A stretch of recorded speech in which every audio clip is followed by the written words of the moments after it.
시기가 다가오면 함께 따라오는 심각한 질병이 있습니다. 바로 폐렴입니다. 한국인 사망 원인 질환 5위, 입원자 수 1위를 차지할 정도로 치명적인 질병입니다. 다행히 백신이 있지만 문제는 접종률이 낮다는 겁니다.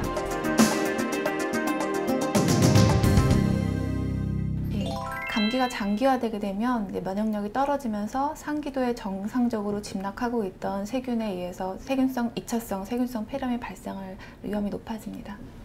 폐렴을 유발하는 원인은 세균에 의한 세균성 폐렴도 있을 수가 있고요. 그게 우리가 맞는 예방접종 폐렴 사슬알균 대상이 되는 거고, 독감 예방접종도 하시잖아요. 독감 아데노바이러스 인플루엔자 바이러스로 인한 폐렴도 심하게 진행할 수 있습니다.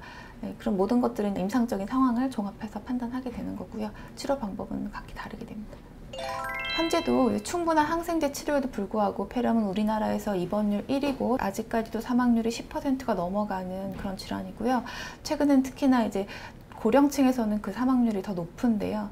고령층 인구가 증가함에 따라서 그 유병률이나 사망률이 더 증가할 것으로 예상되고 있습니다.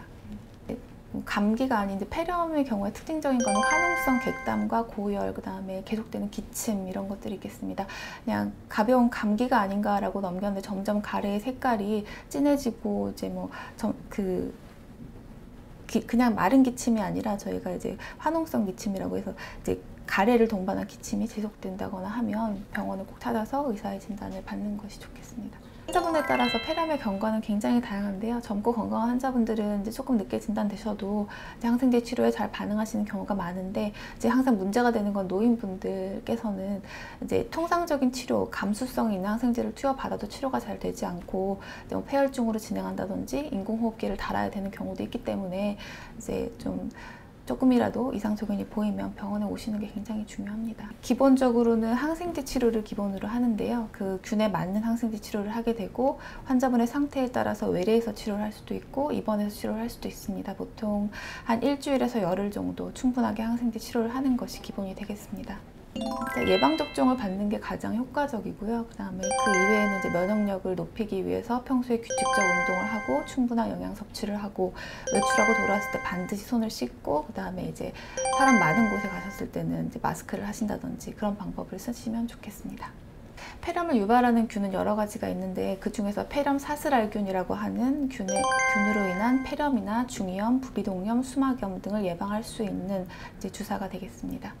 그렇지는 않고요. 왜냐하면 그분의 폐렴을 유발하는 균이 워낙 다양하고, 폐렴 사슬알균만 해도 그 혈청량이 90가지가 넘거든요. 그렇기 때문에 한번 폐렴에 걸렸다고 해서 예방 주사를 맞지 않아도 된다라고 하는 것은 옳지 않다고 하겠습니다. 기존에 출시됐던 다당질 백신은 환자분의 연령이나 환자군에 따라서 추가 접종이 필요한 경우가 있었는데요. 최근에 나온 단백결합 백신은 성인에서 평생 한 1회만으로 충분합니다.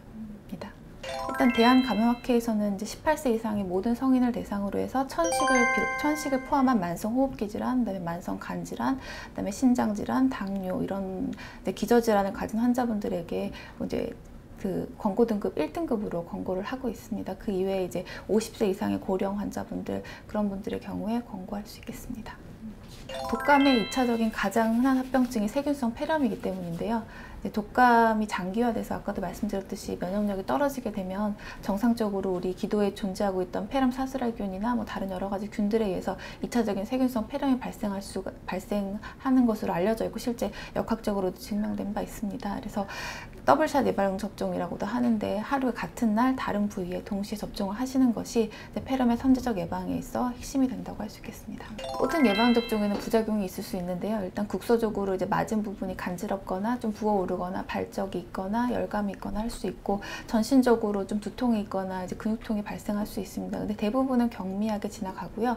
근데 조금 심한 증상이 있을 때는 의료진과 상담하고 적절한 조치를 받으시는 것이 좋겠습니다.